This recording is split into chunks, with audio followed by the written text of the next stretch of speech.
at my wife's party, her coworker mocked me in front of everyone. The guest smiled. I smiled back.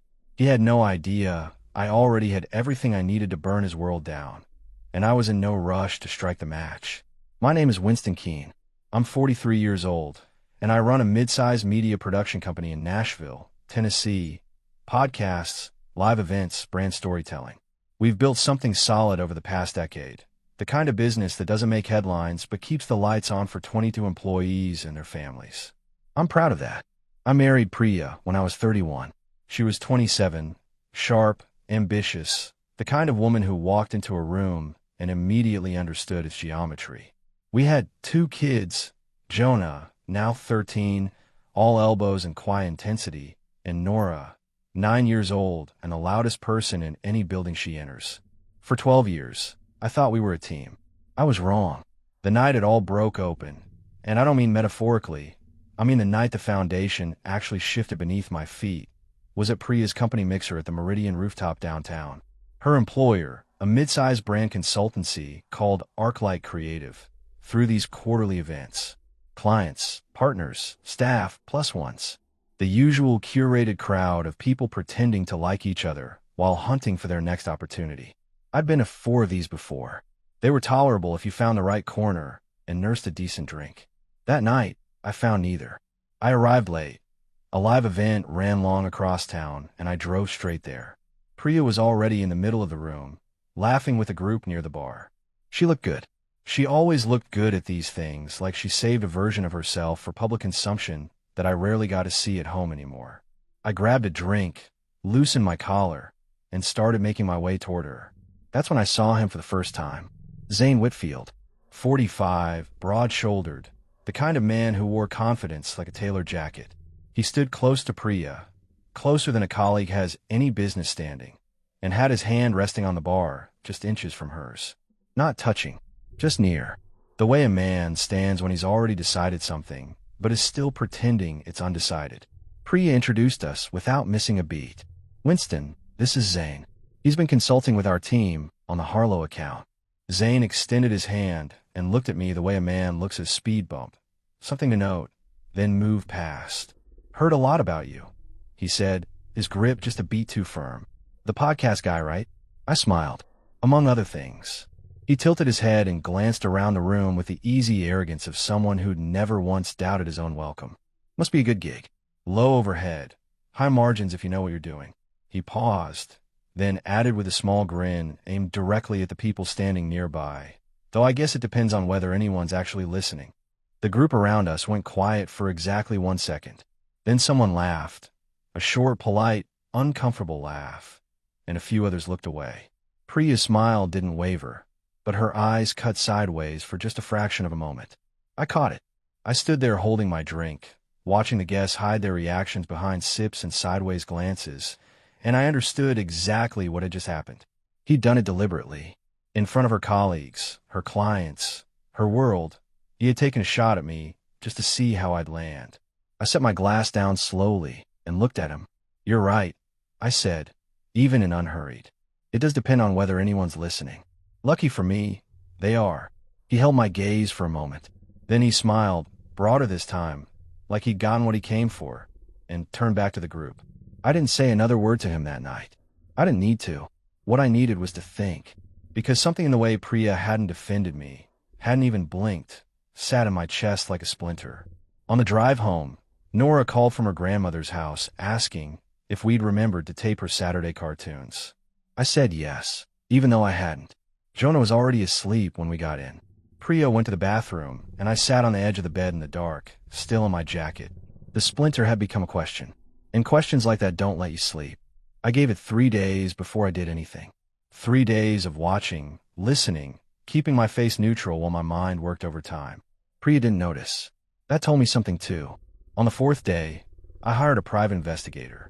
His name was Roy Bassett, mid-50s, former Metro Nashville detective, the kind of man who looked like he'd seen everything twice and stopped being surprised the first time. A colleague had used him in a business dispute 2 years back and vouched for him without hesitation. I called Roy on a Tuesday morning from my car outside the office and told him I needed discreet surveillance on a person of interest connected to my wife. He asked two questions. How long did I want coverage? And did I want photos or full documentation? I said full documentation. He said he'd start Thursday. I felt something shift in me after that call. Not relief.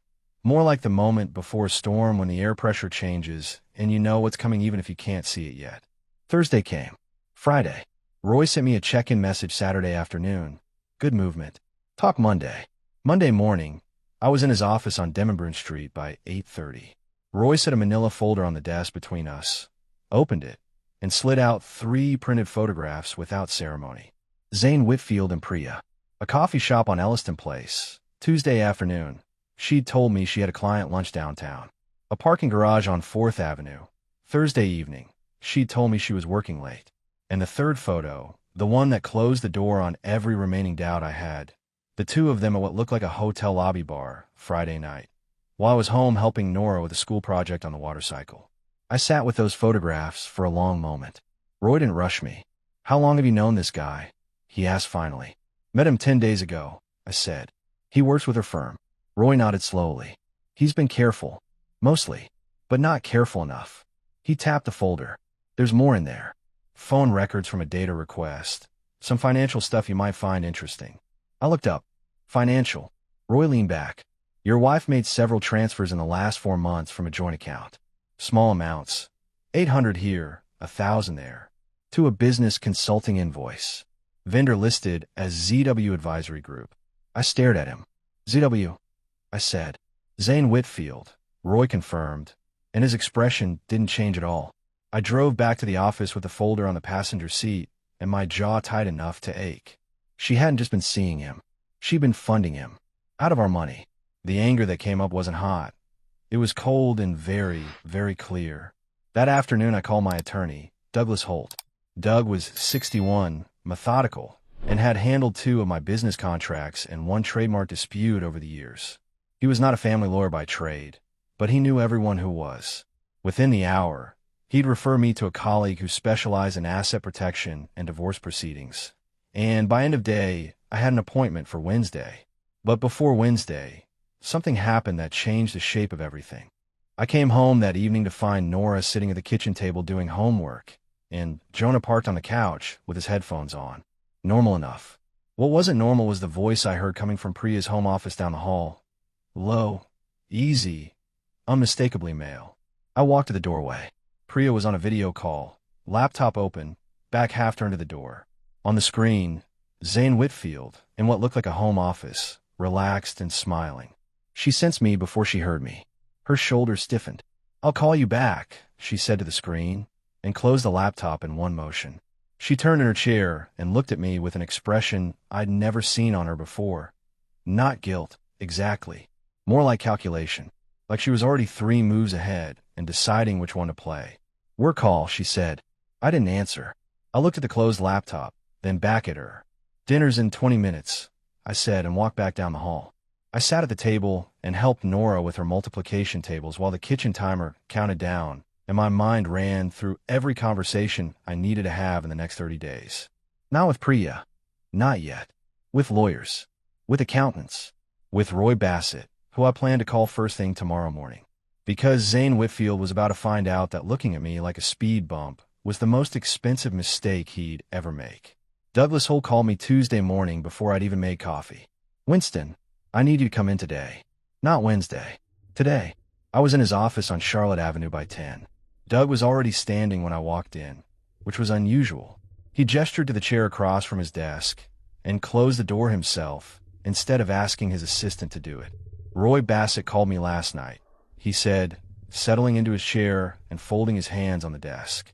He wanted to give you a heads up through me rather than directly. Professional courtesy, he said. I waited. Doug exhaled slowly. Roy received a call 4 days ago from Zane Whitfield's personal attorney. They were fishing, trying to find out if anyone had retained Roy recently for domestic surveillance work. They didn't name you specifically, but Roy said the timing and the description they used were close enough that he wanted you to know immediately. I sat very still. Whitfield knows someone's watching him. He suspects, Doug corrected. There's a difference, but it means he's been careful enough to notice something, or someone tipped him. He paused. Roy is confident his methods were clean, But he can't rule out that Priya noticed a behavioral change in you and said something. I thought about the video call I'd walked in on. Priya closing the laptop. The look on her face. Not guilt, but calculation. She said something. I said flatly. Doug nodded once. Roy's recommendation is to pull back on active surveillance immediately and shift to document collection only. No more physical tailing. Everything through financial records, communication subpoenas, and what you can legally access from shared accounts. I leaned back in the chair and stared at the ceiling for a moment. Then I looked at Doug. Fine. Pull Roy back. But I want everything he has documented and preserved today. Already done, Doug said. There's one more thing.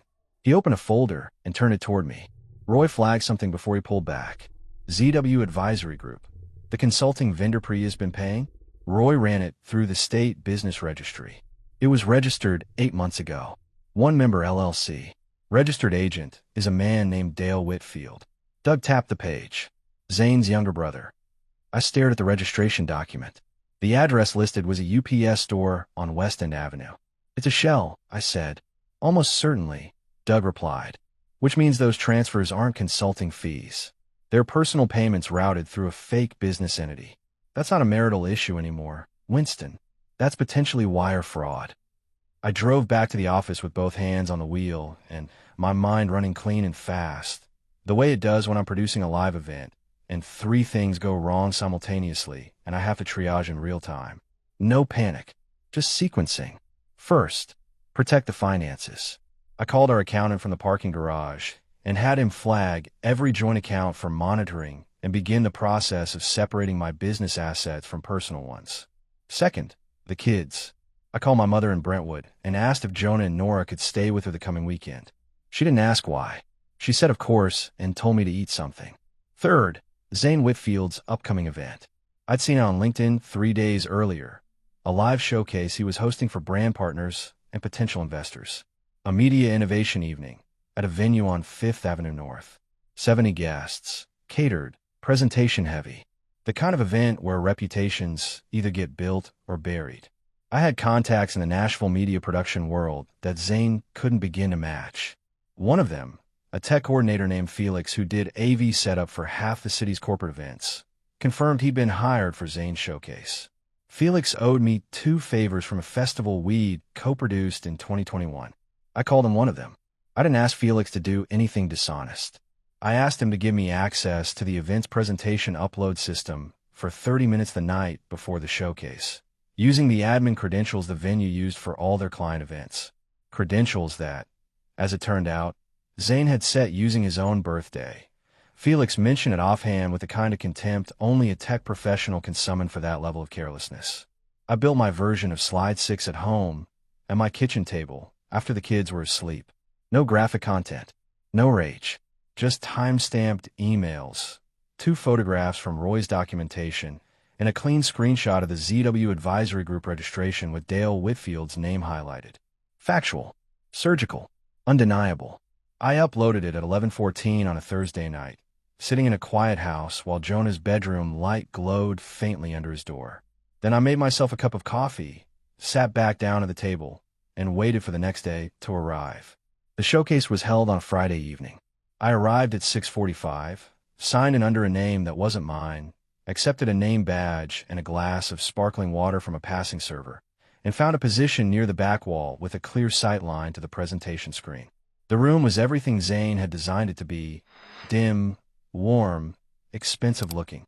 80 people in tailored clothes telling each other how interesting they were. A string quartet played in the corner, which was either sophisticated or overreaching depending on your tolerance for that sort of thing. Zane took the stage at 7:15.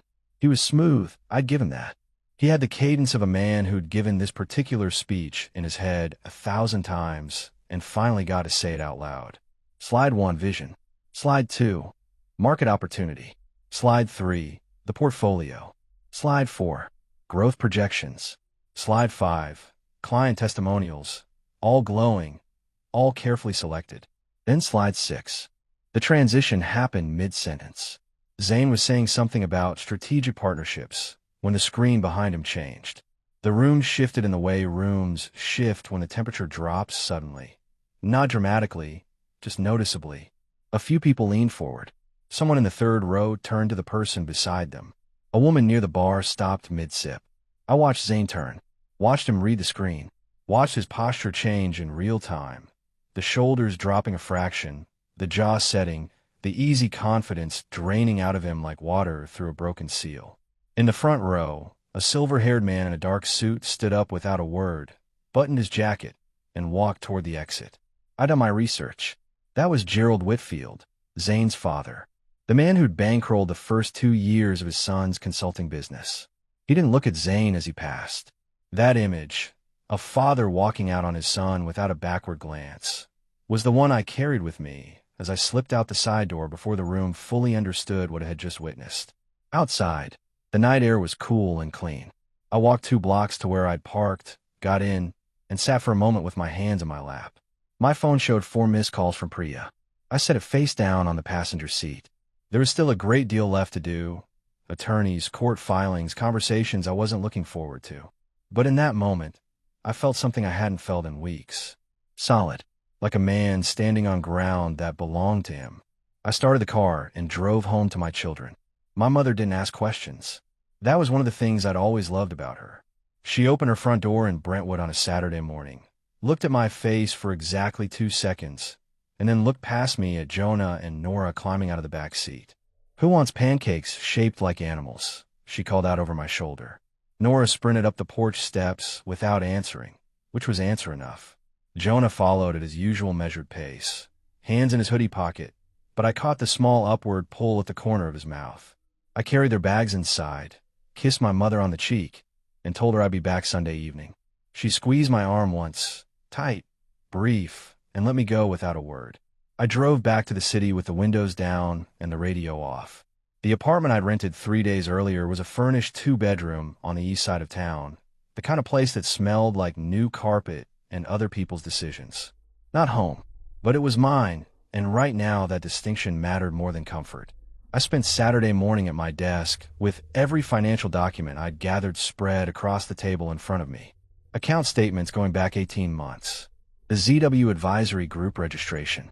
Roy Bassett's full documentation package. A printout of every transfer Priya had made that I could trace, totaling $4,200 across 7 transactions. Small enough to go unnoticed. Large enough to matter. I photographed everything, encrypted the files, and sent copies to Doug Holt's secure server. Then I called him. "The fraud angle," I said when he picked up.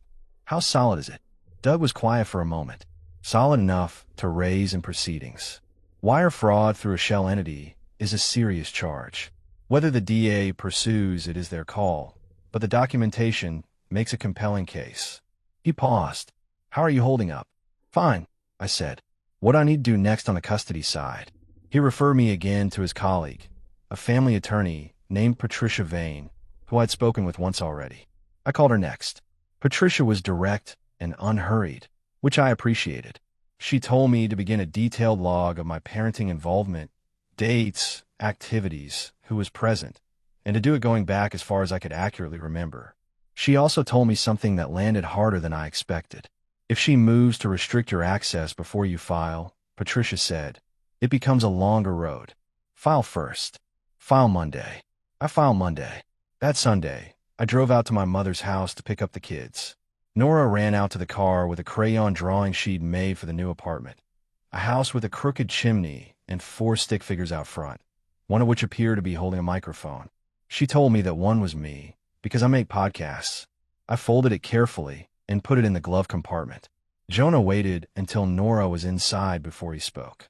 He leaned against the passenger door with his arms crossed and looked at me in the flat, evaluating way he had that sometimes made me feel like I was being interviewed. "Dad," he said, "are you and Mom getting divorced?" I looked at him directly. He deserved that much. "I don't know yet," I said. "But things are changing, and I want you to hear from me that none of it is your fault, and none of it changes anything about you and me." "Understood."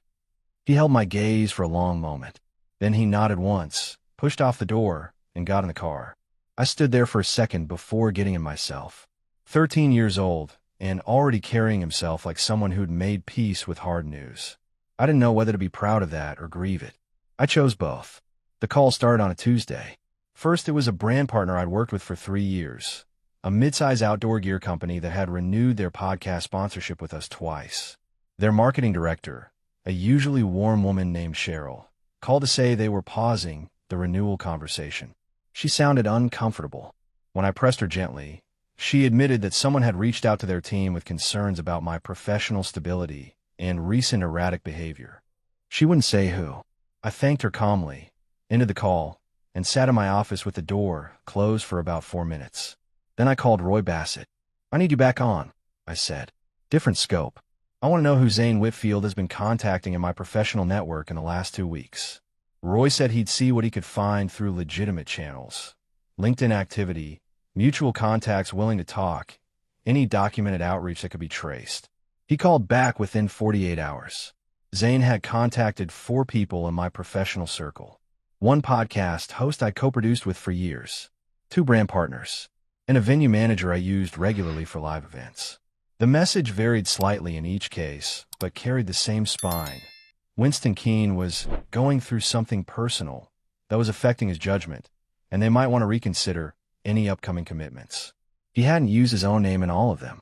2 of the outreaches came through a third party, a mutual contact type arrangement designed to look like organic concern rather than deliberate sabotage. It was sophisticated, and it made me genuinely angry for the first time since all of this started. I spent 2 days building a defamation file. Every contact Zane had reached out to, I called personally. I didn't attack him. I simply told each person directly that I was aware of a coordinated effort to damage my professional reputation and that I intended to pursue legal remedies. I asked each of them if they'd be willing to document what they'd been told and who had told them. 3 of the 4 said yes immediately. The 4th said they needed to think about it, which was honest and fine. Doug Holt connected me with a litigation attorney named Carl Briggs who handled defamation cases. Carl reviewed the file on a Thursday morning and told me we had a strong foundation for a civil suit. He sent Zane's attorney a formal cease and desist that afternoon. The response came back within 24 hours, a thinly worded denial that essentially admitted the contact had happened while arguing they were protected opinion rather than actionable defamation. Carl called it the legal equivalent of a man caught red-handed claiming he was just admiring the merchandise. I authorized him a file. That evening, I picked up Jonah and Nora from school. On the drive home, Nora told me in exhaustive detail about a disagreement she'd had with her best friend over which animal would win in a race between a cheetah and a motorcycle. Jonah stared out the window and occasionally offered a single-word verdict when asked. Normal. Mercifully, stubbornly normal. At home, I helped Nora with reading, reviewed Jonah's history project, and made spaghetti for dinner. After the kids were in bed, I sat at the kitchen table with my laptop and spent an hour going through the financial documentation one more time, looking for anything I'd missed. That's when I found it. Buried in a statement from 14 months ago, a transfer I'd originally flagged as a household expense was a payment of $1,800 to an entity called Luminary Brand Partners. I searched the name. The registered agent was the same UPS store on West End Avenue as ZW Advisory Group. Different name, same address, same brother. Zane had been running at least 2 shell entities drawing from our accounts. The total, when I added it up, was just over $6,000. I forwarded it to Doug without a single word of commentary. The documentation spoke well enough for itself. Then I closed the laptop, turned off the kitchen light, and went to check on my kids before I went to bed. The message came through on a Thursday evening while I was reviewing contract revisions at my desk. Not a call, a text from a number I didn't recognize, but the name at the end of the message made it unmistakable. You and me. Saturday morning.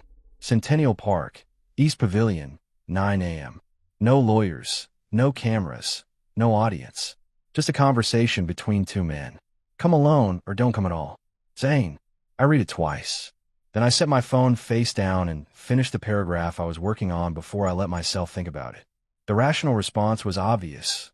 Ignore it, forward it to Doug, let the attorneys add it to the file. That's what a careful man does. That's what a man protecting his legal position does. I thought about the way Zane had looked at me at that rooftop mixer. The hand near Pri is on the bar. The podcast guy comment aimed at the room. The 4 professional contacts he'd poisoned. The $6,000 funneled out of my household through shell companies with his brother's name on them. I texted back one word, fine. Saturday morning, I drove to Centennial Park in jeans and a jacket, parked on the west side, and walked the long way around to give myself time to think. The park was quiet at that hour. A few joggers, a woman walking two dogs, an older man reading on a bench. Nashville in early autumn, cool enough for a jacket, the kind of morning that felt clean and uncomplicated. Zane was already at the pavilion when I arrived. He was standing with his hands in his coat pockets, looking out toward the replica Parthenon like he was posing for something. He turned when he heard my footsteps on the path. "Didn't think you'd show," he said. "Here I am," I replied, and stopped about 6 feet away. He studied me for a moment. Some of the easy arrogance from the rooftop mixer was still there, but underneath it something had shifted. The lawsuit had reached him. The cease and desist had reached him. Gerald Whitfield, walking out of his own son's showcase, had apparently reached the family in ways that were still reverberating. "I want this to stop," he said. "The legal stuff, the filings, all of it." I looked at him steadily. "Then you should have thought about that before you ran a shell company out of my bank account." His jaw tightened. "That was Priya's idea. Then Priya will answer for it separately," I said, "and so will you." He took a step forward. His voice dropped, and the pretense of civility went with it. "You think you're the first guy this has happened to? You think dragging this into court makes you look strong? It makes you look like a man who couldn't keep his wife interested." I didn't move. I didn't raise my voice. I looked at him the way I look at a microphone when the feed drops mid-recording, calm, assessing, already thinking 3 steps ahead. "You came here to rattle me," I said. "That's not a conversation. That's a last move from a man who's out of options." Something shifted in his face then, a flash of something raw, and he closed the remaining distance between us fast. His hand came up toward my collar, and I didn't step back.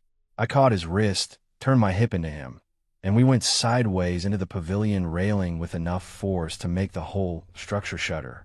It lasted maybe 8 seconds. A jogger who'd been coming up the path shouted something and broke into a run toward us. An older man from a nearby bench was already on his feet, moving our direction. Zane and I separated. Not because either of us was done, but because 2 people were suddenly between us with hands out, voices raised, asking what was happening. Zane straightened his jacket. A small cut at the corner of his lip was already showing. He looked at me across the 2 people standing between us with something I hadn't seen on his face before. Not amusement, not contempt, just the flat recognition of a man who finally understood he'd miscalculated. "We're done here," I said to the jogger and the older man. "Thank you." I turned and walked back up the path the way I'd come. My knuckle was scraped where it had caught the railing. I flexed my hand twice and kept walking. By the time I reached my car, my phone showed a missed call from Doug. I called him back immediately and told him exactly what had happened, start to finish, without omission. He listened without interrupting. "The text message constitutes evidence of him initiating contact," Doug said when I finished. "Document the physical contact in writing today, photograph your hand, and send it to me. Don't contact him again under any circumstances." "Already planned," I said. There was a brief pause. "Winston, are you all right?" I looked out through the windshield at the park, at the jogger who'd intervened, now stretching against a bench 50 yards away, at the ordinary Saturday morning continuing around me like nothing had happened. "Yeah," I said. "I'm all right." And I meant it. The custody hearing was set for a Tuesday morning in October, 3 weeks after the Centennial Park incident. By then, the defamation suit against Zane was filed, the fraud documentation had been handed to Doug for potential referral to the DA's office, and Patricia Vane had assembled what she described as a thorough and compelling parenting record on my behalf. Priya had retained her own family attorney, a man named Stuart Colby who had a reputation for aggressive pre-hearing maneuvering.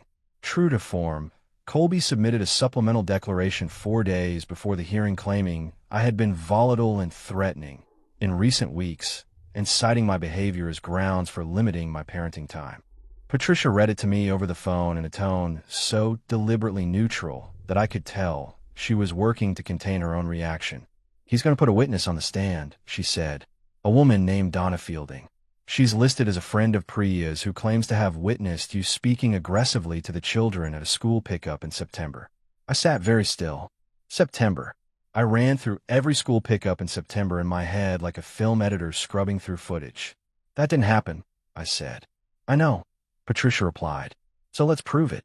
What Donna Fielding apparently hadn't considered was that Jonah's school had recently installed exterior security cameras covering the pickup lane. Patricia submitted a formal request for the footage through the school's administrative office. The principal, a methodical woman named Dr. Karen Foley, reviewed the request, confirmed the footage existed and was retained for 90 days, and provided it with quiet efficiency. The footage showed me at pickup on every date in September. Calm, present, Nora climbing into the car and immediately talking. Jonah adjusting his backpack straps before getting in the exact same way every single time. No raised voices. No aggression. Nothing resembling what Donna Fielding had described. Patricia also presented 12 months of school event attendance records. Jonah's teacher's written statement describing me as consistently engaged and supportive, and Nora's pediatric appointment log showing I had accompanied her to 4 of the last 5 visits. The hearing itself was held in a quiet courtroom on a gray Tuesday morning. Priya sat at the opposite table in a charcoal blazer, her expression composed. We didn't look at each other when I entered. Donna Fielding took the stand and described the alleged incident with the rehearsed specificity of someone who'd been coached. Patricia's cross-examination was methodical and unhurried. She established the date, the time, the specific location. Then she asked Donna whether she was aware that the school had installed exterior cameras covering the pickup area. Donna blinked. I wasn't sure about that. Patricia submitted the footage. The judge, a compact woman named the Honorable Frances Aldridge, watched it in full without expression. Then she looked at Donna Fielding for a long moment without speaking. Colby objected to the footage on procedural grounds. Judge Aldridge overruled him in a tone that suggested she found the objection unpersuasive and mildly irritating. When Donna stepped down, she didn't look at Priya. Patricia presented the full parenting record. Colby attempted to reframe several entries as evidence of overcompensation following marital breakdown, which Judge Aldridge acknowledged and then set aside with a single sentence. Engaged parenting is engaged parenting, counsel, regardless of its timing relative to marital proceedings. Colby's face didn't change, but something behind his eyes went flat. The ruling on temporary custody came down 40 minutes after the hearing concluded. Primary physical custody to Winston Keene, pending full proceedings. Scheduled parenting time for Priya. A requirement that neither parent make changes to the children's school, medical, or extracurricular arrangements without mutual agreement or court approval.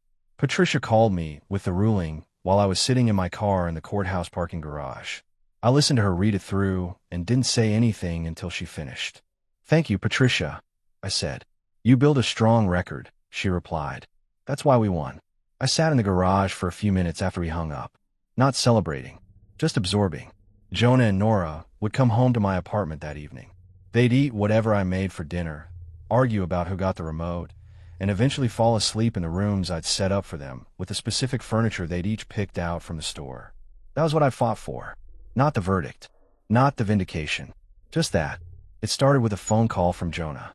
It was a Friday evening in late October, 3 days before what was supposed to be Priya's scheduled parenting weekend. I was in the middle of a production call with 2 of my editors when my phone lit up with Jonah's name. I excused myself immediately. Jonah didn't call me from his mother's house. He texted. Always. I picked up and heard road noise. Dad. His voice was low, controlled in the way he got when he was frightened, but didn't want to show it. We're in the car. Mama's a lot of bags in the trunk. She said we're going to Grandma Arena's in Memphis for the weekend, but she didn't tell you, did she? It wasn't a question. I kept my voice even. Where are you right now, bud? I-40 West. We passed the Bellevue exit like 5 minutes ago. Is Nora with you? Yeah. She's asleep. Okay. You did the right thing calling me. Stay calm. Don't let your mom know you called, and I'll handle it. I paused. Jonah, I'm proud of you. I heard him exhale. Okay, he said quietly, and ended the call. I was on the phone with Patricia Vane before I'd reached the front door of my apartment. Patricia had the duty judge's emergency line for exactly this kind of situation. She called me back in 11 minutes. 11 minutes that I spent standing in the parking lot of my building with my keys in my hand and my mind running through every option simultaneously. I have an emergency order, Patricia said. Judge Aldridge signed it. I'm sending it to Metro Nashville PD and the Bellevue precinct now. They'll intercept the vehicle. The kids are in the car, I said. I know. The officers are instructed to handle it calmly. They'll pull her over, confirm the children are present, and inform her of the order. No drama, if it can be avoided. It took 40 minutes. 40 minutes of driving west on I-40 myself. Not because I needed to be there, but because I couldn't sit still. Patricia called me when it was done. Priya had been pulled over near the Dixon County line. The officer had been professional. She had not been arrested. The order required she return the children to Nashville and surrender her passport, pending the full custody hearing. She had complied without incident, which Patricia told me was legally smart, even if it was personally humiliating. I turned around at a rest stop and drove back. I met Jonah and Nora at Patricia's office, where they'd been brought by a family services officer while Priya's situation was processed. Nora was awake by then, sitting on a leather couch eating a granola bar someone had found for her, looking more annoyed than frightened. Jonah was standing near the window with his arms crossed, watching the parking lot. When I walked in, Nora climbed off the couch and walked into my side without a word. I put my arm around her and held on. Jonah looked at me and said, "I knew something was wrong when she packed the good suitcases." I almost laughed. 13 years old and reading luggage as evidence. He was going to be formidable someday. I took them home. I made grilled cheese and tomato soup, Nora's specific request, and we watched half of an animated film before she fell asleep on the couch, and Jonah retreated to his room. I sat in the kitchen afterward with a cup of coffee and the quiet understanding that what Priya had just done had changed her legal position irrevocably. Patricia confirmed it the following Monday. Judge Aldridge's response to the attempted relocation was swift and unambiguous. Priya's parenting time was reduced to supervised visits pending the full proceedings. Her attorney, Stuart Colby, filed an objection that Judge Aldridge denied in 4 sentences. And in the background, moving quietly through the machinery of federal law, the DA's office had received Doug's referral on the shell company fraud. An investigator had made contact with Doug the previous week. That process would take months, but it had started, and it was going to reach its conclusion whether Priya was in Nashville or Memphis or anywhere else she thought she could run to. That evening I sat at the kitchen table while both kids were doing homework and thought about how close I'd come to losing them. Not in the dramatic way, not in the courtroom, but in the quiet, ordinary way that happens when someone simply drives away and doesn't come back. Jonah had stopped that. A 13-year-old boy with a phone and the presence of mind to use it. I made a mental note to take him somewhere he'd actually enjoy. His choice? No agenda. He picked rock climbing. Of course he did. For months later, Nashville was cold and gray in the way it gets in February, when the city can't decide whether it wants to be southern or midwestern about winter. The fraud case against Priya and the ZW Advisory Group had moved into formal investigation. The DA's office had interviewed Doug twice and requested additional documentation from our accountant.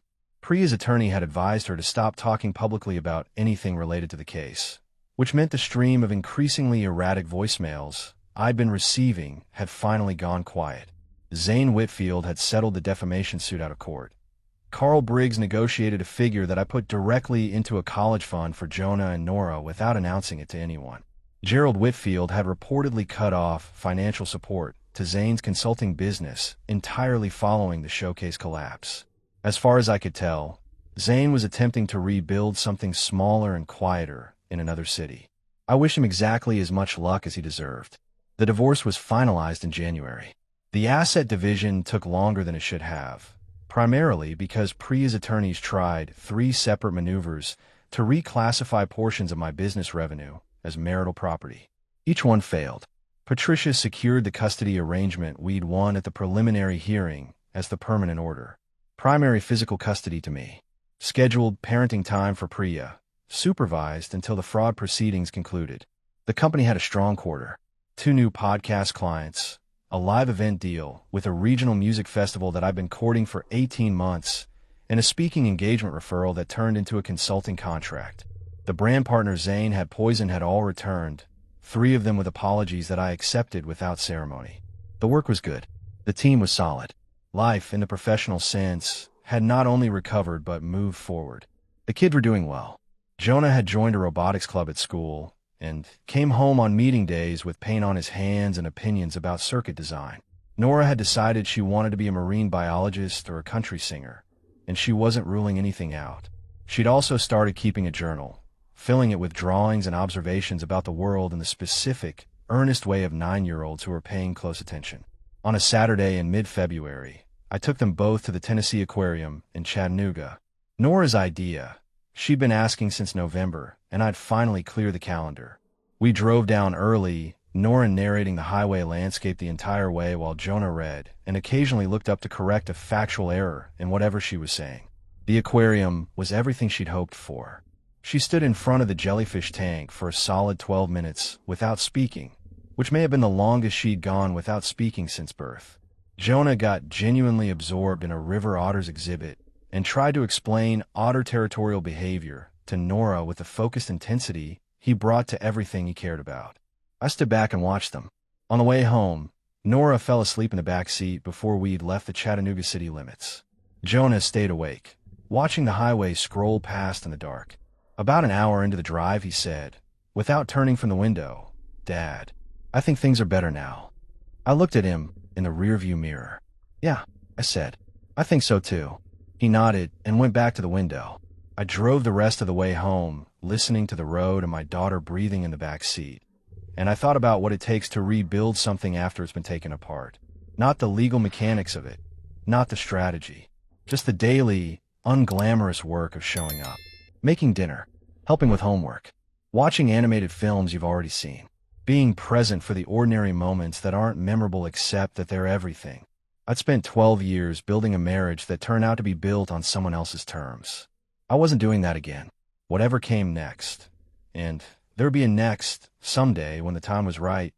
It would be built on ground I'd chosen and clear myself. The Nashville skyline appeared on the horizon. I took the exit I knew by heart and drove my children home.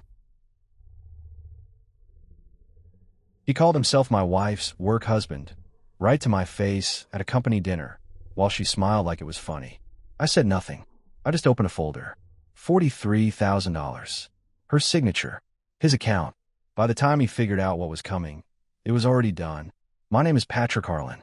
I'm 56 years old, and for most of my adult life, I was a senior corporate counsel at a mid-sized financial services firm in Charlotte, North Carolina. I spent 3 decades learning how systems work, how contracts hold, how liability shifts, how language either protects you or buries you. I was good at it. I was precise. I noticed things. What I should have noticed sooner was Jared Pullen. He joined the company 4 years ago as Director of Strategic Partnerships. Mid-40s, loud handshake, the kind of guy who knew every barista's name and somehow made that seem like a professional skill. He wore slim-fit blazers and carried a Moleskine he never wrote in. He called people brother in the elevator and remembered birthdays with a precision that should have been unsettling. Nadine, my wife, 51, VP of Business Development of the same firm, thought he was refreshing. That was the word she used. Refreshing. Like a window opened in a room that had been closed too long. I should have asked whose room she meant. The evening that changed everything was a company awards dinner held at the Ballantine Hotel, late October, the kind of event where the chandeliers cost more than the bonuses. Nadine looked beautiful in a dark green dress I hadn't seen before. We sat at a table with 6 colleagues and their spouses. Jared sat 2 seats down from her. I sat across the table. The dinner went the way those dinners go. Wine that was just expensive enough, speeches that ran just long enough, applause that landed just loud enough. I was talking to the CFO about a vendor contract when I heard the laughter. Not the whole table, just one end of it. Jared's end. I turned to look. He was leaning back in his chair, arms open, performing for anyone within earshot. He said it casually, the way men say things when they want them to sound like nothing. "I'm the one who takes care of her at the office." He gestured at Nadine with a loose wave of his hand. "Patrick's busy saving the company from itself. Somebody has to keep her grounded." 2 of the spouses chuckled. One of the junior directors smiled into his glass. Nadine didn't flinch. She tilted her head slightly and smiled. Not at me, not at the table. At him. The kind of smile that said, "Do it again, I don't mind." I set my fork down. Not dramatically. Just set it down, dabbed my mouth with a napkin, and looked at Jared the way I look at a contract clause I'm about to dismantle. Then I said it quietly, just loud enough for the table to hear. "That's funny, Jared. Your CEO texted you, by the way. Came through while you were talking." He blinked.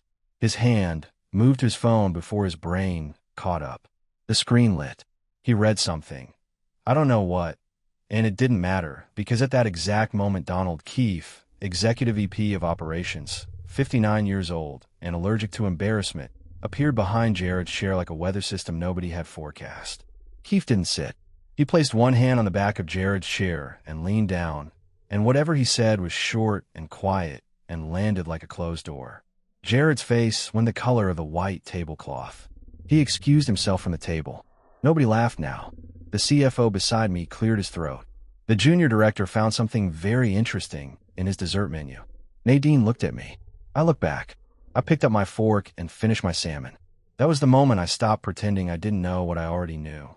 I drove home alone that night. Nadine said she wanted to stay a little longer, catch up with a few people. I said fine. I said it calmly, the way you say things when you've already made a decision and the words are just formality. In the car, somewhere on I-485 with the city lights blurring past, I felt it, the low, steady pressure behind my ribs that my doctor had been mentioning for months. Elevated blood pressure, early arrhythmia, stress-related. He'd said, remove the source of tension from your life. Patrick. I nodded and meant nothing by it. That night, I finally understood what he meant. I didn't yell when I got home. Didn't pour myself a drink. Didn't pace the kitchen. I went to my study, pulled out a yellow legal pad, and at the top of the first page I wrote one line. What I know. What I can prove. What comes next. Then I started writing. I've spent my career reading documents other people hoped nobody would read carefully. Contracts buried in boilerplate. Liability clauses dressed up as standard language. The truth is almost always in the numbers. Not the big ones, not the headlines, but the small, unremarkable figures that nobody thinks to question because they're too boring to fake convincingly. That's where I started. The morning after the Valentine dinner, I woke up at 5:15, made coffee, and sat down at the desk in my study with 3 years of joint bank statements spread across the surface. Not printed fresh. I've been pulling these periodically for months, telling myself I was just staying organized. That's what I told myself. What I was actually doing was building a case I wasn't ready to name yet. It took me 40 minutes to find the first transfer. $1,100, 14 months ago, logged under professional consulting services to an LLC called Crestline Advisory Group. I didn't recognize the name. I cross-referenced it with the state business registry on my laptop. Crestline Advisory Group, registered 8 days before that first transfer. Single member, Jared Pullen. I sat very still for a moment. Then I kept going. Over 14 months, Nadine had moved $43,000 and change from our joint savings into that account. Never more than $3,000 in a single transfer. Always logged under language vague enough to pass a casual glance. Consulting, project support, vendor coordination. The kind of language someone uses when they know what they're hiding but want it to look like paperwork. I didn't slam the desk. Didn't knock the coffee over. I just reached for a fresh legal pad and started documenting, column by column, date by date, amount by amount. $43,000. Our money. His pocket. I picked up my phone and called Bernard Stroud. Bernard was 62, semi-retired, and the finest corporate attorney I'd known in 30 years of legal work. We'd been friends since a hostile acquisition case in 2003 that neither of us liked to talk about in polite company. When I told him I needed a meeting, not a phone call, a meeting, that day, he said, my place or somewhere quiet? I said somewhere quiet. We met at a steakhouse near Dilworth that opened early for lunch.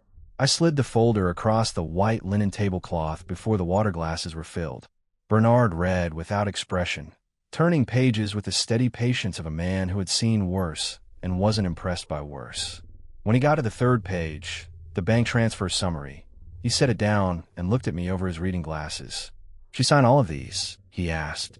Her account access. Her authorizations. I confirmed. He nodded slowly. That's not just a marital asset dispute, Patrick. Depending on how Crestline was structured, this could touch wire fraud statutes. I told him I was aware. I told him I wanted everything documented before I moved on anything else. He tapped the folder twice and said he'd have his paralegal start a financial trace on Crestline by end of day.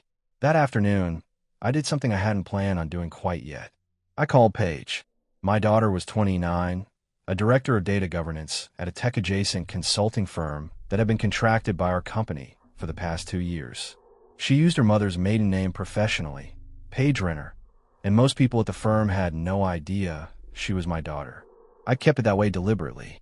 I didn't want anyone suggesting she'd gotten anything through me. She hadn't. She was sharper than most people twice her age and worked twice as hard to prove it. She answered on the second ring. "I was wondering when you'd call," she said. Not surprised, just quiet. That stopped me. "What do you mean?" "I mean Jared Pullen presented to our team 3 weeks ago," she answered flatly. "His so-called consultancy. He pitched us as a potential data analytics partner. Dad, there were slides. He had a logo and everything. And the case studies he cited? I ran 2 of them. They don't exist. I absorbed that. Then I asked her to send me everything she had. Already done," she replied. "Sent to your personal email an hour ago. I wasn't going to say anything until you came to me first." She'd been waiting. My 29-year-old daughter had been sitting on evidence, protecting it, waiting for me to be ready. I told her I was proud of her. She told me not to get sentimental. Before we hung up, she added one more thing. Quieter now, the professional composure slipping just slightly. "He presented to our whole team, Dad." When one of her junior analysts pushed back on his numbers, he shut her down in front of everyone, told her to stay in her lane. A pause. She quit 2 weeks later. I didn't respond right away. Just let that land. Then I said, "Keep your records clean and your name out of it for now. I'll tell you when." I ended the call, opened my personal laptop, and found Paige's email. 12 attachments. Pitch decks, metadata logs, registration filings, a screenshot of a wire transfer Pullen had used as a proof of revenue in his presentation, traced back, with a simple search, to our joint account. I printed everything, hole punched it, added it to Bernard's folder. The case was building itself. I just had to be patient enough not to touch it before it was finished. There's a particular kind of quiet that settles over a man when he stops reacting and starts planning. It isn't peace. Don't mistake it for that. It's the quiet of someone who has finally decided what he's building and has started laying the foundation one careful brick at a time. Paige came to the house on a Tuesday evening, uninvited but not unexpected. She let herself in through the side door with the key she'd had since college and found me in the study exactly where she knew she'd find me, at the desk, folders spread, legal pad covered in my handwriting. She looked at the spread and didn't say a word, just set a paper bag of Thai food on the corner of the desk and pulled up the chair across from me. We ate in silence for a few minutes. Then she said, "How bad is it?" "Bad enough," I told her, "but manageable. That's the difference between bad and finished." She nodded like she'd expected exactly that answer. Then she opened her own bag and pulled out a thin manila folder.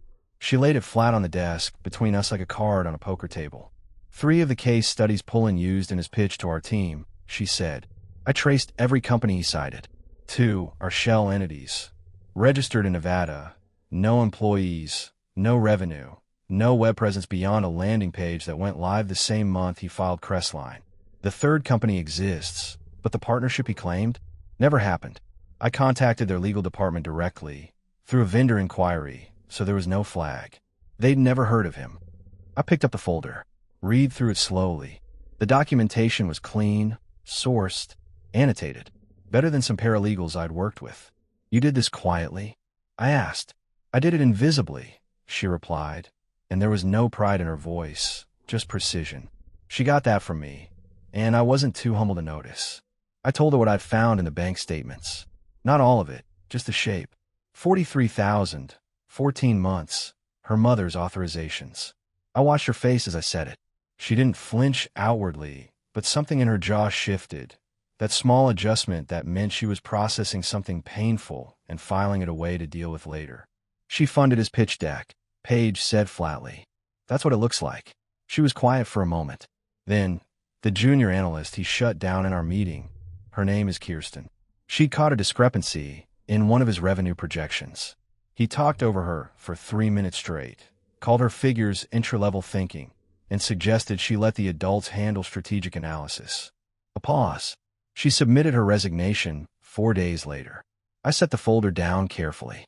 Is Kirsten willing to document what happened in that meeting? Paige gave me a look that said she'd already asked. I told her I might know someone who could make sure it went to the right place. I added Kirsten's account to my notes. Another thread, another name, another weight on a scale that was already tipping hard. After Paige left, I sat with the folder for another hour. Bernard had already started the financial trace on Crestline. What Page had brought me wasn't just supporting evidence. It was proof that Pullen had been pitching a fraudulent operation to external clients, using fabricated case studies to solicit business. That crossed a line well past corporate ethics. That crossed into territory that made the SEC's ears perk up. I didn't reach out to anyone that night. I just added it to the folder and went to bed at a reasonable hour for the first time in weeks. I slept well. That surprised me. The thing about leverage is that most people misunderstand it. They think it's about having something over someone. It isn't. Real leverage is about knowing the right people well enough that you don't have to threaten anyone. You just have to make a call, and the right machinery starts moving on its own. I made 3 calls the next morning, all before 8:30, all from my personal cell, all while standing in the kitchen with a coffee I'd let go cold. The first was to a man named Howard Briggs, retired Army intelligence, now running a cybersecurity audit practice for 4 mid-sized financial firms. Howard and I had overlapped on a vendor fraud case 7 years back, where he'd pulled metadata from a compromised internal server and handed us enough to void a $40 million contract. He was methodical, discreet, and had a genuine enthusiasm for tracking digital patterns that bordered on recreational. I need time-stamped access logs, I told him. Internal messaging platform. Specific user. Specific date range. And I need the metadata on a set of voice message files from a personal cloud archive. Howard asked one question. Legally obtained? Every piece, I said.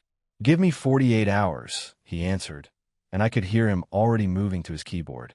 The second call was to Donald Keefe. Donald, and I went back further than most people knew.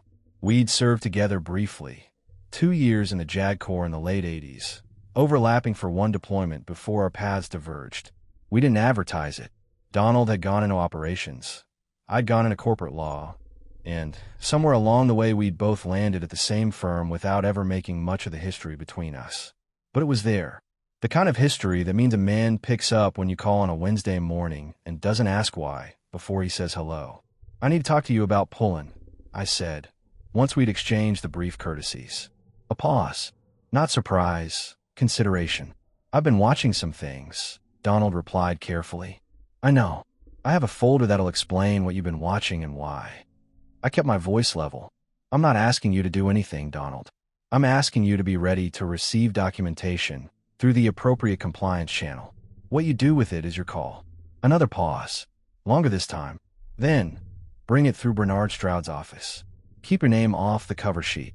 Already planned, I said. The third call was the one that required the most care. Her name was Vivian Marsh, executive business coach, well-regarded in Charlotte's professional women's network, a fixture at leadership seminars and corporate retreats. She had coached Nadine for the past 3 years, and, from what I had pieced together from a dozen small observations, had been a consistent and enthusiastic supporter of Nadine's involvement with Pullen.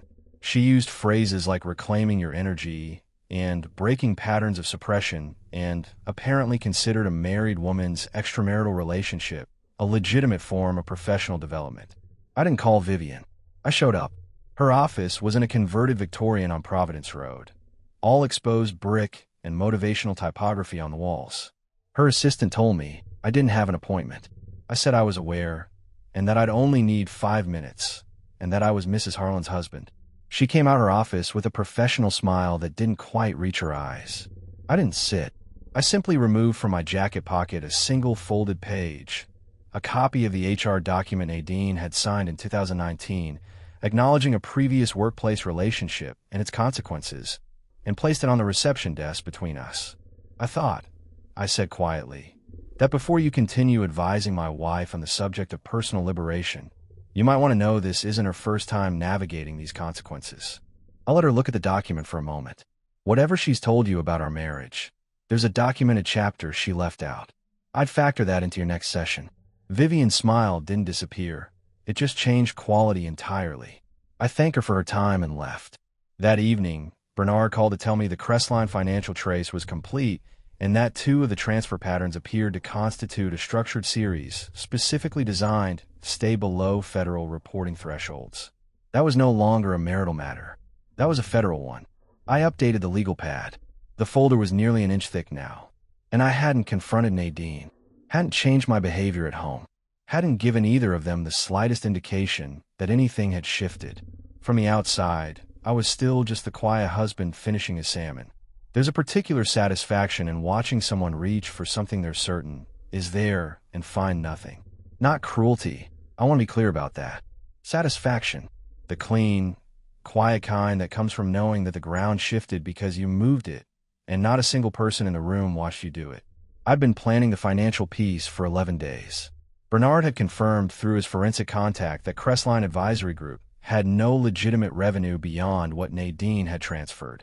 No clients, no deliverables, no contracts. Just a registered LLC, a bank account, and $43,000 of our money flowing into it in careful, threshold-conscious increments.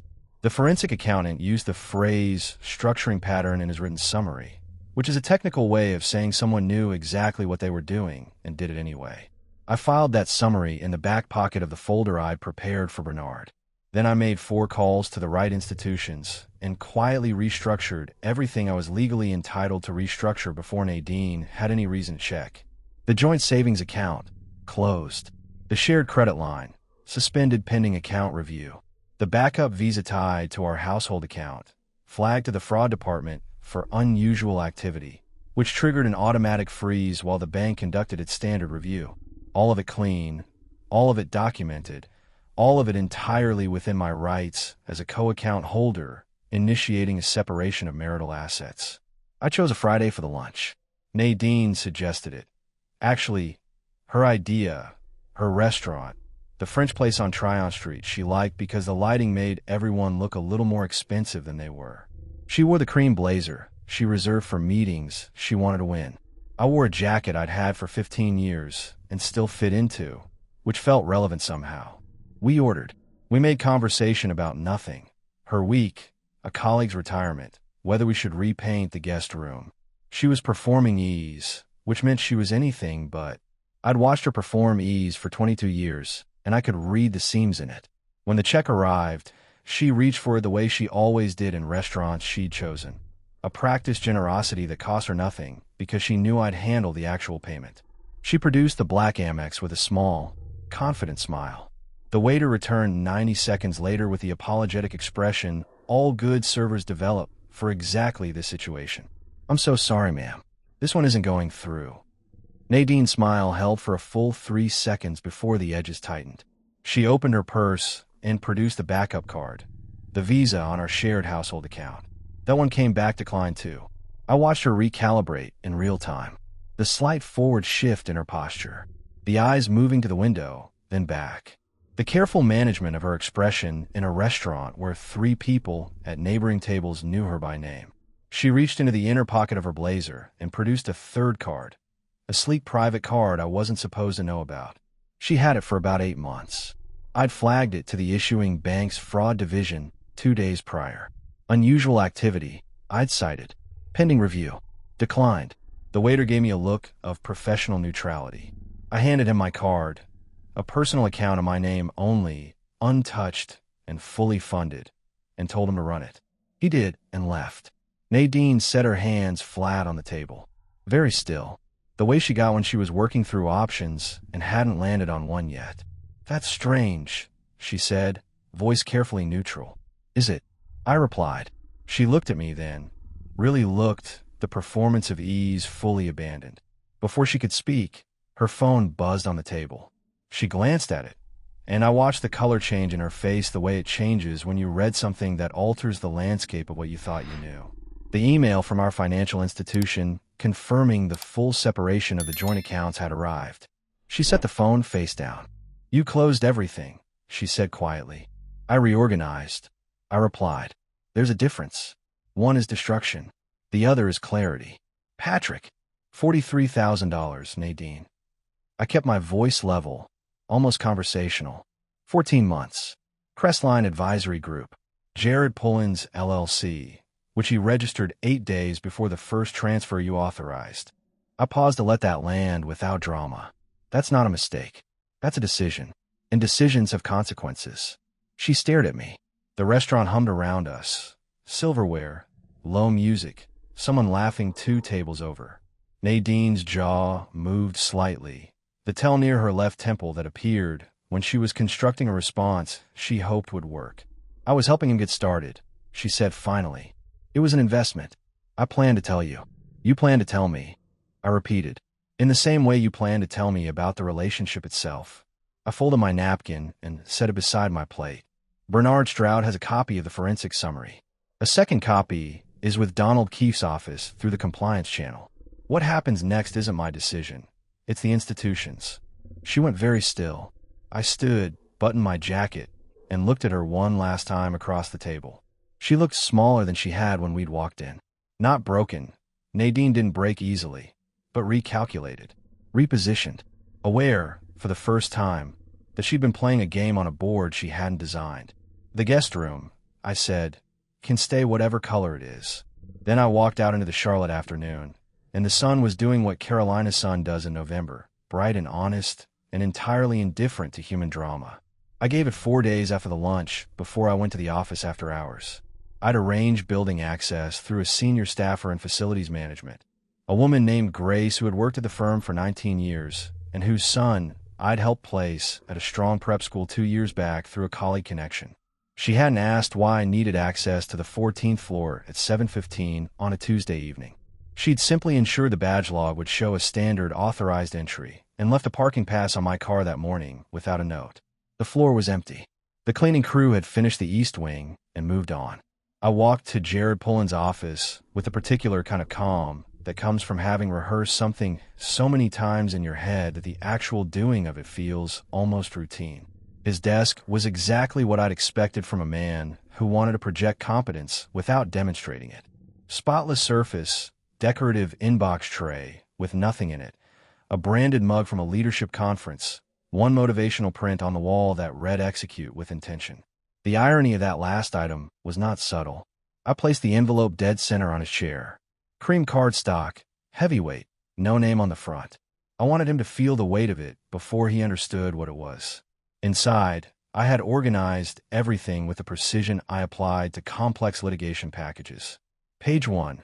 A bank transfer summary showing $43,000 moving from our joint account to Crestline Advisory Group over 14 months, with Nadine's authorization signatures on each transaction. Page 2. The forensic accountant summary, 3 paragraphs, clinical language, the phrase structuring patterns circled in blue ink. Page 3. Pages documentation of Crestline's fraudulent case studies, 2 shell entities, 1 falsified partnership claim, all sourced and annotated. Page 4. A formal statement from Kirsten, the junior analyst Pullen had publicly humiliated and driven to resign, now willing to document the incident in writing for HR. Page 5 was the one I'd thought about longest. It was a single printed screenshot, Pullen's pitch deck cover slide, the one he'd used in the presentation to Page's team. Across the bottom, I'd written in my own hand. Pension fund clients were also approached. SEC defines this class of solicitation under Rule 10b-5. The documentation above has been preserved accordingly. I didn't sign it. Didn't need to. The last item in the envelope was a copy of a LinkedIn notification, a screenshot of a comment posted under Pullen's most recent professional update, which had been a self-congratulatory post about building something meaningful from the ground up. The comment, posted from an account belonging to a retired investment manager who had lost $18,000 in a previous Pullen-adjacent scheme, read simply, "Attached is the wire transfer you called a return on investment," with a document image beneath it. I hadn't posted that comment. I hadn't needed to. The retired investor had found Pullen on his own, through the kind of patient digital searching that angry people do when they have time and motivation. I'd simply preserved the screenshot before Pullen's team could flag it for removal. By the time I was back in my car, the envelope was on his chair, the floor was empty, and the badge log showed nothing unusual. Howard Briggs had delivered the metadata that afternoon. Time-stamped access logs from the internal messaging platform showing Pullen and Nadine's communication patterns, including 17 instances of after-hours message exchanges from the office system that fell outside normal work parameters. None of the content was included. Howard had stayed cleanly within legal bounds, but the timestamps alone told a story that an HR investigator would find difficult to ignore. I forwarded the metadata to Bernard with one line, "Add to the compliance package." Keefe's office receives it Thursday.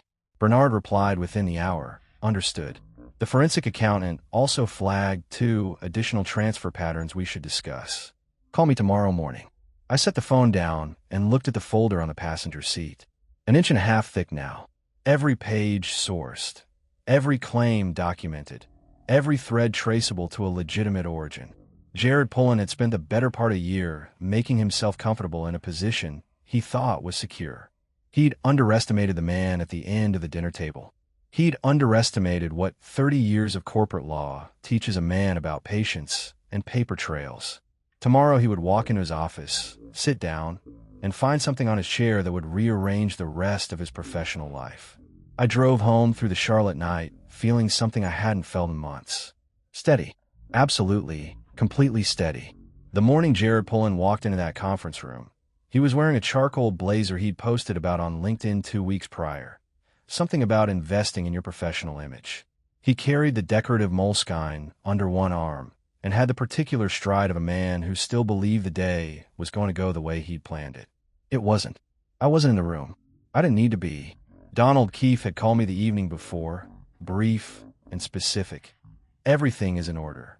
The compliance package has been reviewed at the appropriate level. Tomorrow's quarterly strategy meeting will address it. That was all. No details, no dramatics. Donald communicated the way men do when they've spent time in situations where precision matters more than volume. I heard the rest from 2 separate sources, independently, within 24 hours. The conference room was full, 6 directors, the head of vendor relations, 2 operations leads, and a representative from the firm's internal ethics office who had been quietly added to the attendee list that morning without explanation. Jared had prepared a growth strategy presentation. 40 slides, branded templates, the kind of deck built to impress people who don't look too closely at the underlying data. He made it through 11 slides before Donald Keefe raised one hand. No words, just a hand. The room went quiet the way rooms do when the most senior person in them signals that something has shifted. Donald reached into the leather portfolio beside him and removed an envelope. Cream card stock, no label, the same weight and texture as the one I'd left on Jared's chair 2 days prior. He placed it at the center of the table and looked at Jared with the flat patience of a man who had already decided the outcome of this conversation. Before we continue, Donald said evenly, "You'll want to review what's in front of you." Jared picked it up, opened it, and I was told, by 2 people who were in that room, that the change in his face happened gradually, then all at once, the way a structure under load doesn't fail until it does. The professional composure, the rehearsed confidence, the easy smirk he'd carried into every room for 4 years. All of it left him in stages as he turned the pages. By the time he reached the forensic summary with the phrase, structuring patterns circled in blue, his hands had stopped moving. He just held the paper and stared at it. I think there's been a misunderstanding, he started. Donald cut him off with a single word, "Don't." Just that. Don't. The kind of word that doesn't leave room for anything after it. The ethics representative asked Jared to step outside with her. He went without argument, without the moleskine, without a word to anyone in the room. The director beside him didn't look up. The operations lead found something pressing on his laptop screen. His access badge was restricted to standard floors by end of day. His quarterly review was postponed indefinitely. A note appeared in his HR file. Not an accusation, not a termination, just a designation, subject to ongoing internal review. In corporate language, that's the equivalent of a clock starting. I found out about his LinkedIn post, the one about empires and discipline, through Paige, who sent me a screenshot with a single line of text beneath it. 47 comments. None of them are friendly. She'd added nothing else. She didn't need to. That evening I sat in my study and did something I hadn't done in a long time. I called my doctor and made the appointment I'd been postponing. Elevated blood pressure, early arrhythmia, a body carrying weight it hadn't been designed to carry alone. I sat in the examination room 3 days later while Dr. Callahan checked my pulse and asked the same question he'd been asking for 8 months. Have you addressed the primary stressor? I thought about the conference room, about Jared's face over those pages, about the envelope, the folder, the calls, the quiet machinery of consequence moving exactly as I designed it. Working on it, I told him. Almost done. He gave me a look that said he'd believe it when my blood pressure confirmed it. I told him to give me 30 days. Nadine called 3 times the week after the restaurant lunch. I let the first 2 go to voicemail. The third time, I picked up, not because I was ready to talk, but because I'd learned that avoiding a conversation entirely sometimes lets the other person believe the silence means something it doesn't. I didn't want her misreading my quiet for weakness. She wanted to meet somewhere neutral. I suggested the house. Our house, technically still shared, because I knew the advantage of familiar ground and understood that she expected me to choose somewhere public, where she could manage her composure behind ambient noise and the social contract of a restaurant. I didn't give her that. She arrived at 7 in the evening, dressed carefully, composed. She'd rehearsed. I could tell. There was a particular quality to her posture when she'd run through a conversation in advance, a slight over-readiness, like someone who'd memorized their lines and was waiting for their cue. We sat in the living room. No coffee, no offer of wine, just chairs, a lamp between us, the quiet of the house that had been holding its breath for weeks. "I know things look bad," she began, leaning forward slightly. "But Patrick, I need you to understand what was happening. I was trying to help something get off the ground. I believed in the concept. I wasn't thinking about how it would appear. Nadine." I said her name without heat, without edge, just clearly. "Stop." She stopped. "I'm not here to debate your intentions," I continued, keeping my voice at the same even register I used in depositions. "Intentions don't appear in forensic summaries. Authorizations do." I reached into the folder on the side table. She hadn't noticed it there when she came in, and removed a single document.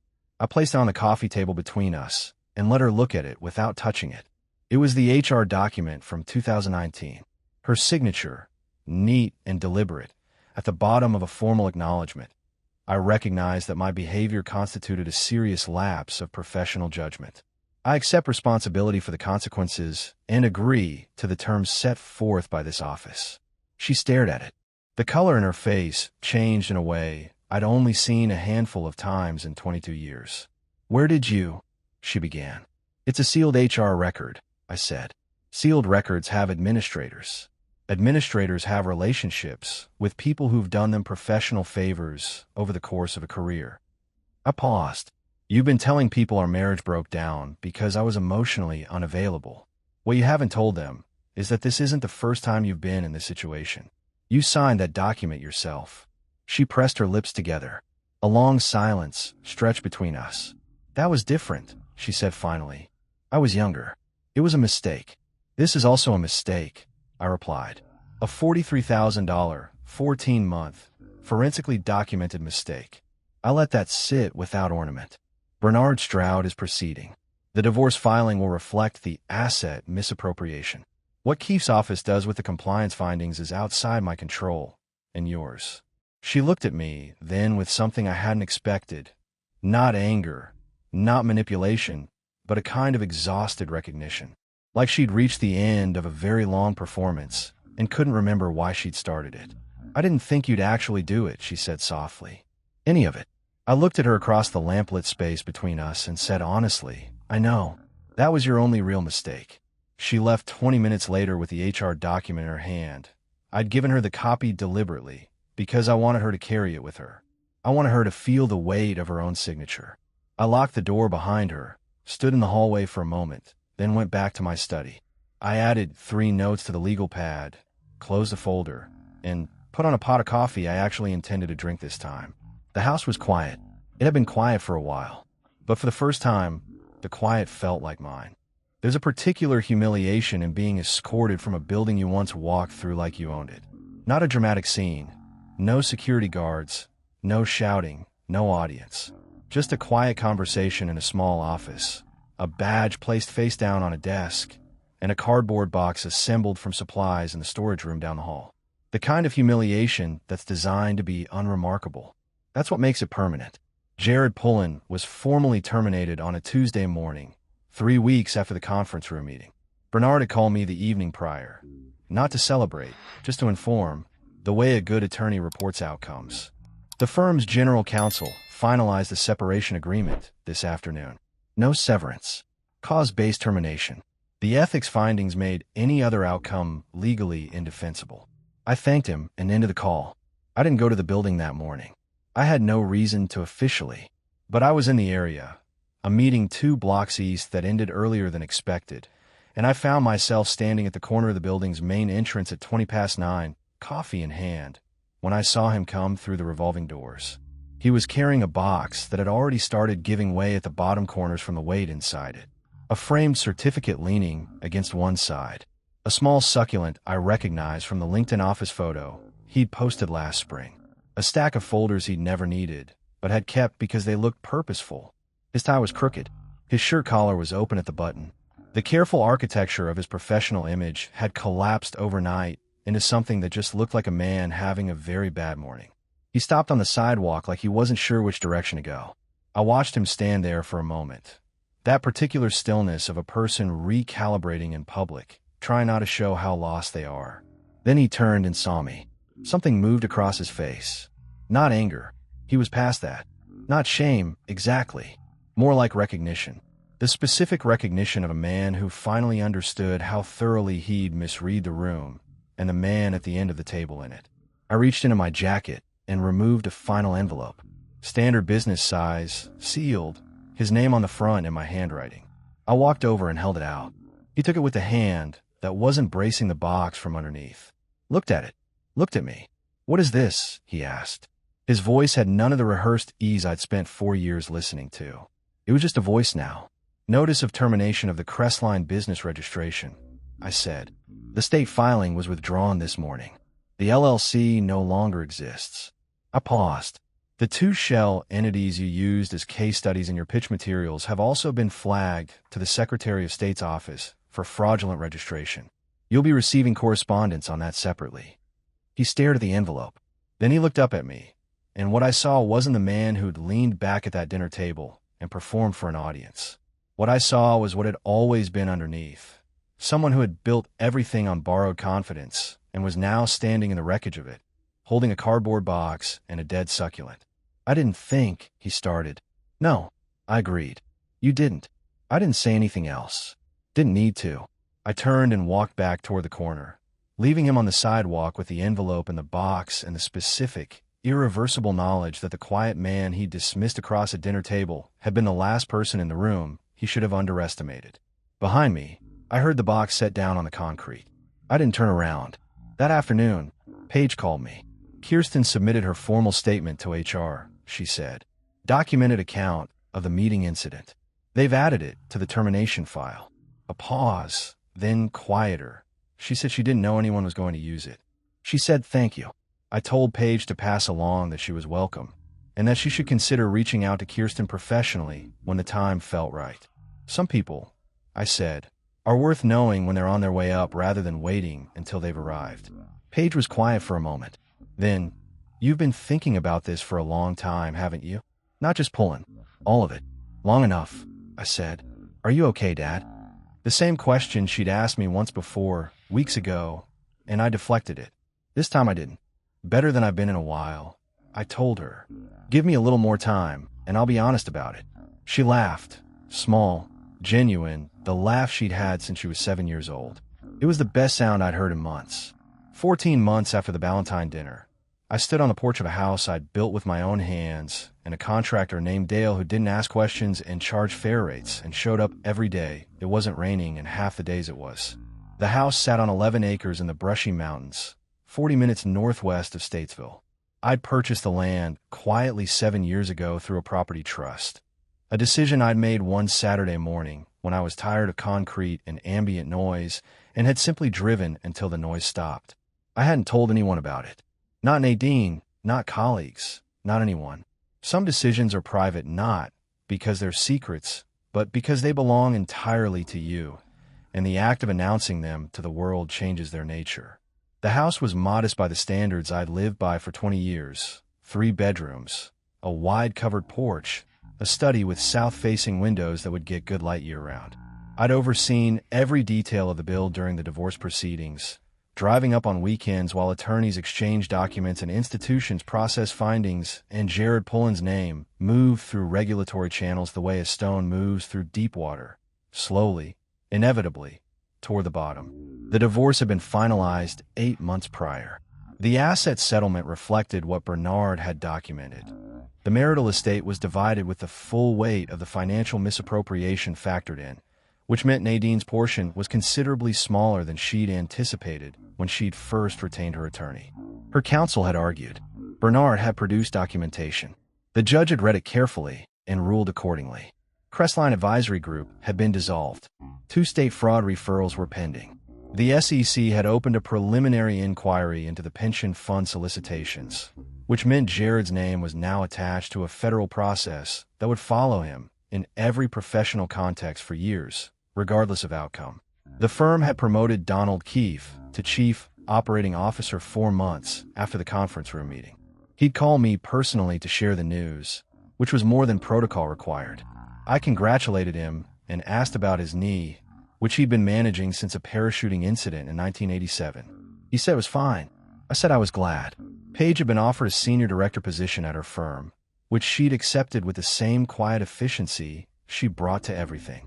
She came up to the Mountain House twice during the build, once to see the framing, once to see the finished kitchen, and both times she stood in the space with her hands in her jacket pockets and looked around with an expression I recognized as the one she used when she approved of something but wasn't going to make speech about it. The second visit, she brought a plant, a small, hardy fern in a clay pot that she set on the kitchen windowsill and said would survive anything. I thanked her for it. She told me not to get sentimental. On this particular November morning, I was sitting in the wooden chair I'd positioned at the corner of the porch where you could see both the tree line to the east and the open field to the west.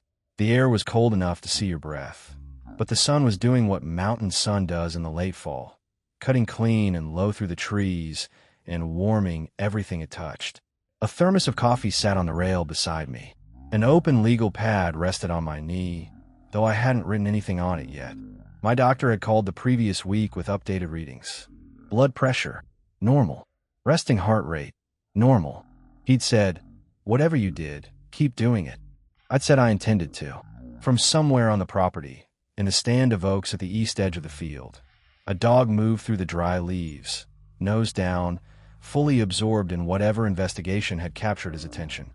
Chester was 4 years old, a mixed breed I'd adopted from shelter in Mooresville 6 months ago on an afternoon when I'd driven past the sign twice, stopped on the third pass, and walked out 40 minutes later with a dog who had looked at me with a frank assessment of someone who had been waiting and was relieved to be done with it.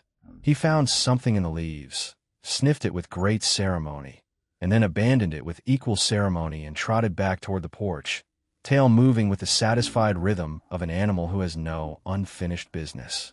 He settled at my feet and put his head down. I looked out the field, the tree line, the sky that went on longer up here than it ever seemed to in the city. I thought about 30 years of rooms and deals and documents, and the particular silence of a man who has finally built something that belongs only to him. Some men spend their whole lives waiting for a moment of complete clarity. I'd found mine on 11 acres in the Brushy Mountains, on a porch I'd helped nail together board by board, with a thermos of good coffee and a dog who asked nothing of me except that I keep showing up. That I could do. That was something I was very good at.